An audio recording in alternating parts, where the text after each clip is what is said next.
Hello दोस्तों, आप सभी का स्वागत करता हूँ अपने यूट्यूब चैनल में। आज हम क्लास 7 का जो नागरिक शास्त्र का चैप्टर 2 देखते हैं, राज्य की सरकारें। ये भाग 1 है कि इसका एक भाग और होगा। तो चलिए दोस्तों, स्टार्ट करते हैं इस वीडियो को। तो हमारे देश में जो होती हैं 2 प्रकार की सरकारें होती हैं, एक तो केंद्र की सरकारें और दूसरी राज्य की सरकारें। जो केंद्र की सरकारें होती है वो पूरे भारत देश के लिए कानून बनाती हैं। जो राज्य की सरकारें होती हैं केवल अपने एक राज्य के लिए ही कानून बनाती हैं। ठीक है दोस्तों। फिर उसके बाद दिया हुआ एक विधायक की कहानी, मतलब मान लीजिए कि पूरे प्रदेश में एक राज्य और उसके विधानसभा क्षेत्र गोपालपुर का है। इसका मतलब ये कहानी सुना रहा है जिसमें सब चीज़ तो काल्पनिक रहेगी, जैसे राज्य, विधानसभा क्षेत्र, पार्टी और लोग, लेकिन उसका जो चुनाव हो, विधायक को कैसे चुनते हैं उसकी वो तरीका है वो वास्तविक होगा। जैसे 70 विधानसभा सीट है पूरे प्रदेश में और कुछ दिन पहले चुनाव हुए हैं, तो कई राजनीतिक दल ने उसमें भाग लिया है। तो इसमें बताया गया है कि 2 दल, भारत दल और जनता दल के मुख्य दल हैं और यहाँ पे 2 पार्टी चुनाव लड़ रही हैं, जिसमें भारत दल से राम प्रसाद, जनता दल से इन लोग ने चुनाव लड़ा है। ठीक है दोस्तों, ये हो गया। फिर चुनाव में कई उम्मीदवार चुनाव लड़ सकते हैं, जैसे वो पार्टी के नहीं भी हैं तो वो निर्दलीय से चुनाव लड़ सकते हैं। और उनका चुनाव की प्रक्रिया कैसे होती है, कैसे चुनाव के पहले प्रचार होता है, ये सब चीज़ को देखते हैं। फिर गोपालपुर में चुनाव प्रचार 20 जनवरी को होने वाले थे। 15 से 20 दिन पहले ही, मतलब उसका लाउड स्पीकर, टैक्सी, साइकिल से सबसे लोग घूम घूम के प्रचार कर रहे थे। प्रत्येक दल के उम्मीदवार को सहयोगी द्वारा आश्वासन दिए जा रहे थे कि वे, मतलब उनका जो विधायक थे उनके क्या क्या उद्देश्य थे। वो बोल रहे थे कि हम गरीबी दूर करेंगे, पट्टा दिलवाएंगे, गांव गांव में बिजली, पानी, स्कूल खुलवाएंगे, अस्पताल की सुविधा उपलब्ध करवाएंगे, लोगों को रोजगार देंगे। फिर सभी उम्मीदवारों को अपने अपने नाम की बैनर, पोस्टर, बिल्ली बनवाए थे। कई बच्चों ने उसे ले लेकर घूम रहे थे, कई उम्मीदवार के फ़ोटो छपे थे। फिर दोस्तों आके देखते हैं कि पल्लवी बाई की आम सभा। अब क्या हुआ कि जो पल्लवी बाई ने 11 तारीख को एक आम सभा की और सभा में जनता मिशन दल के दूसरे बड़े नेता भी, उन्होंने सबने पर्चा बांटा और पल्लवी बाई के नाम और फोटो छपे थे। पर्चे में लिखा था कि वे कौन कौन से काम करवाएंगी, क्या क्या करवाएंगी, ये सब पल्लवी बाई के उसमें लिखा हुआ था। उन्होंने कहा कि पिछले साल उन्होंने एक छोटा सा बांध बनवाया था, कई स्कूलों के पक्के मकान बनवाए थे, मुख्य सड़क को जोड़ने का काम किया था। अब वो अगर देखो दोस्तों, जो विधायक होता है वो एक क्षेत्र से होता है और जो मुख्यमंत्री होता है पूरे, मतलब राज्य से होता है। ठीक है दोस्तों, जो वो बोल रही थी कि अगर मान के चलिए जो बीजेपी उनकी पार्टी है, अगर वो पूरे पूरे राज्य में उनकी सरकारें बनती है तो वो स्कूल, अस्पताल, पीने का पानी आदि सुविधा उपलब्ध कराएंगी। साथ ही गोपालपुर में कई बड़े कारखाने खुलवाएंगी।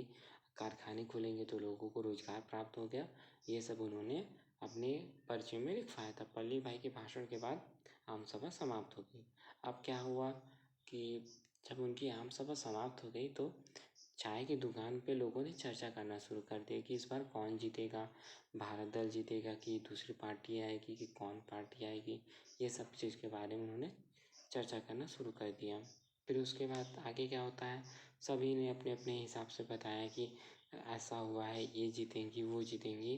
तभी चाय की दुकान में एक नया व्यक्ति आया, उसने बड़ी उत्सुकता से बताने लगा, फूल बस्ती में भारत दल के लोग कंबल बांट रहे हैं, तो वो जनता मिशन दल में गाजर गली साड़ियाँ बांट रहे, किसी ने जवाब दिया। इस प्रकार चुनाव प्रचार चला और 18 तारीख की शाम को जो चुनाव प्रचार की शोरगुल है वो समाप्त हो गई।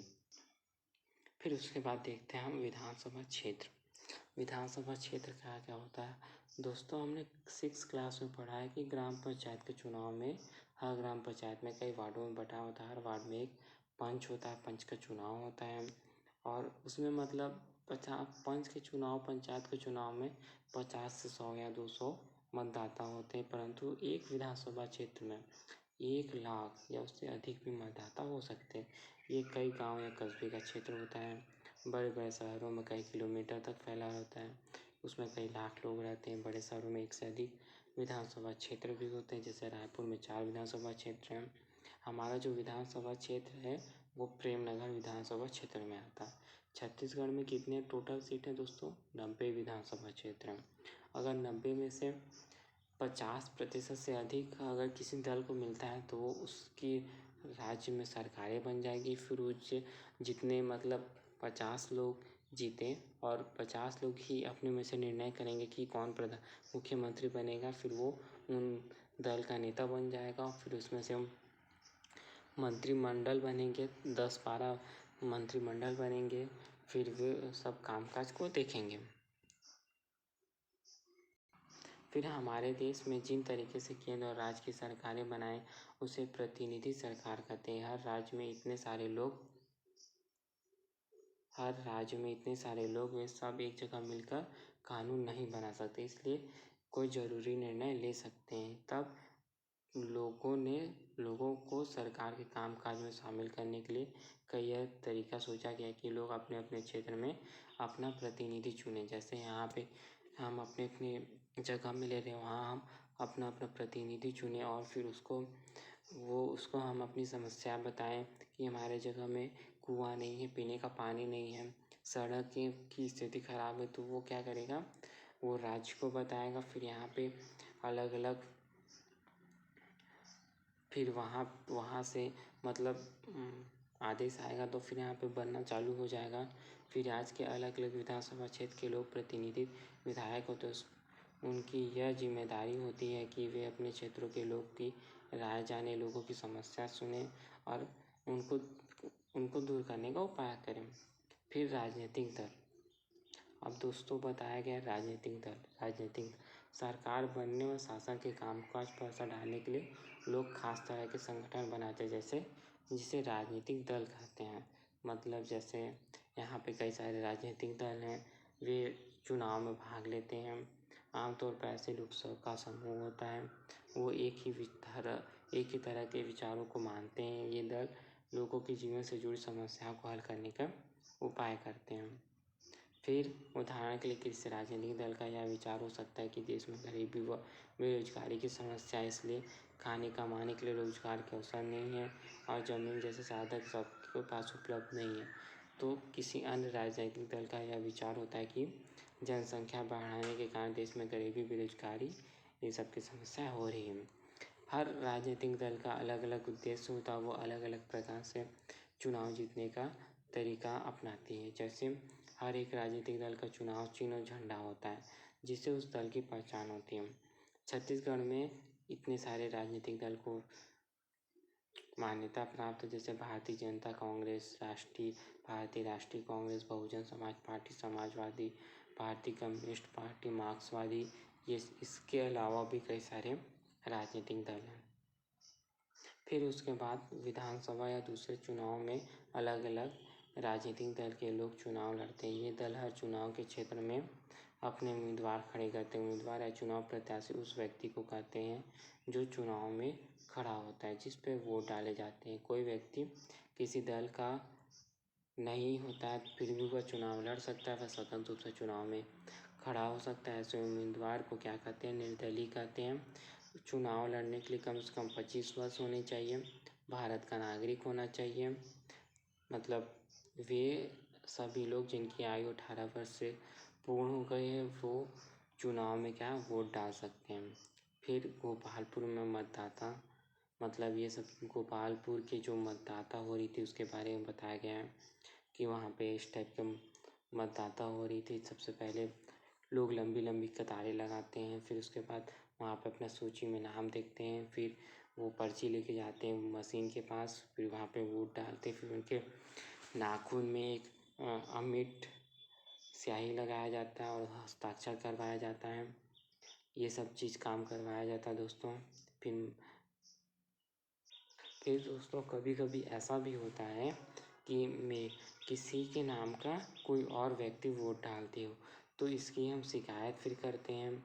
जो वहाँ का जो अधिकारी होते हैं उसे हम उसकी शिकायत करते हैं कि हमने वोट नहीं डाला है, ये कोई फाल्स वोटिंग है। तो फिर वो अधिकारी अपने पास वो अधिकारी के पास वोट मत डालकर अलग से लिफाफे में बंद करके लिख लेता है और फिर बाद में इसकी जांच होती है। जो गलत पास पड़ा रहता है उसको हटा दिया जाता है।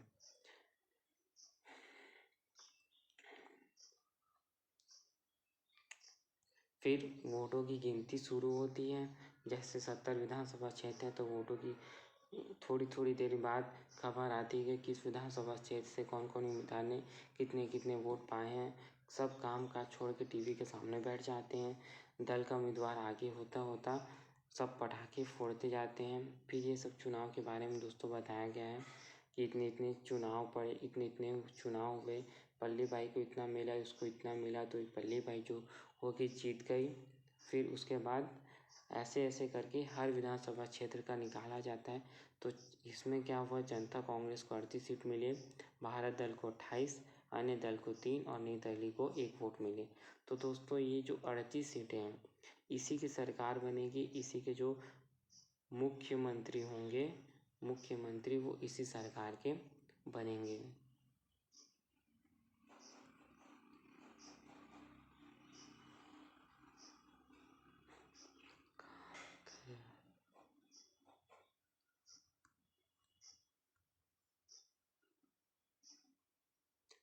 जो मुख्यमंत्री होंगे वो ये जनता मिशन के ही बनेंगे।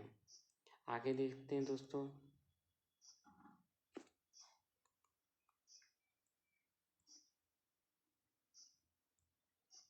फिर क्या होता है, जब वो दल जो जनता मिशन के दल के विधायक ने अपनी नेता चुनने के लिए बैठक हुई, सरकार बनाने के लिए आधे से ज़्यादा सीट गई थी, यानी पूरा प्रदेश में विधानसभा में जनता मिशन ने दल को बहुमत मिला था। फिर उसके जो पार्टी के एक सबसे बड़े नेता को वहाँ का मुख्यमंत्री बनाया जाएगा और 2 से 3 नामों में चर्चा हुई। ये नाम थे प्रसाद खां, बहरोन और पल्ली बाई। तो 3 बैठक हुई जिसने सभी विधायक ने जिस नाम का मुहर लगाया उसको वहाँ का मुख्यमंत्री बनाया गया। और आपत्ति हुई, ये सब प्रक्रिया होते जाती है। फिर पूरा प्रदेश में जनता मिशन का मंत्रिमंडल फिर क्या होता है, एक तो देखो दोस्तों क्या दिया है, राज्यपाल कहते हैं। केंद्र सरकार हर राज्य में अपना प्रतिनिधि नियुक्त करता है जिसे हम राज्यपाल कहते हैं।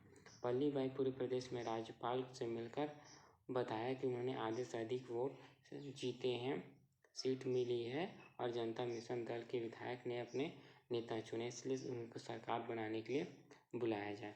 5 फरवरी को पल्ली बाई को पूरे प्रदेश का राज्यपाल के सामने मुख्यमंत्री नियुक्त किया गया।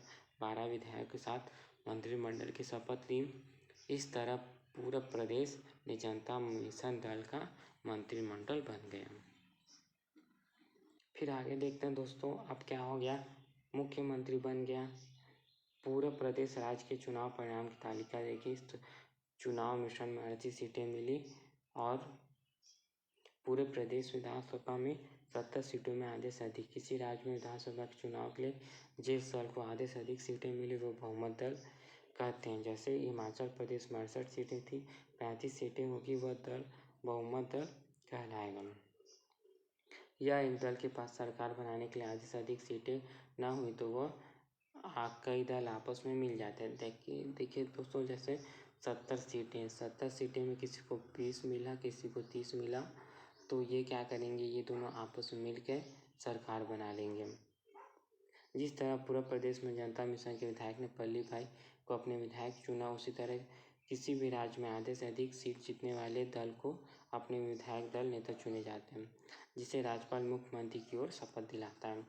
और मुख्यमंत्री को शपथ कौन दिलाता है दोस्तों, राज्यपाल दिलाता है। और मुख्यमंत्री की सलाह पर राज्य के मंत्रिमंडल को शपथ दिलाता है। मुख्यमंत्री का मंत्रिमंडल तब तक काम करता है जब तक विधानसभा में बहुमत हासिल हो, और जिस दिन बहुमत नहीं होगा तो उस दिन उसे मुख्यमंत्री के पद को छोड़ना पड़ता है। और ये समाप्त हुआ दोस्तों हमारा कि राज्य की सरकारें कैसे बनती, इसका एक पार्ट और है तो हम उसको अगले वीडियो में देखेंगे। थैंक यू, धन्यवाद।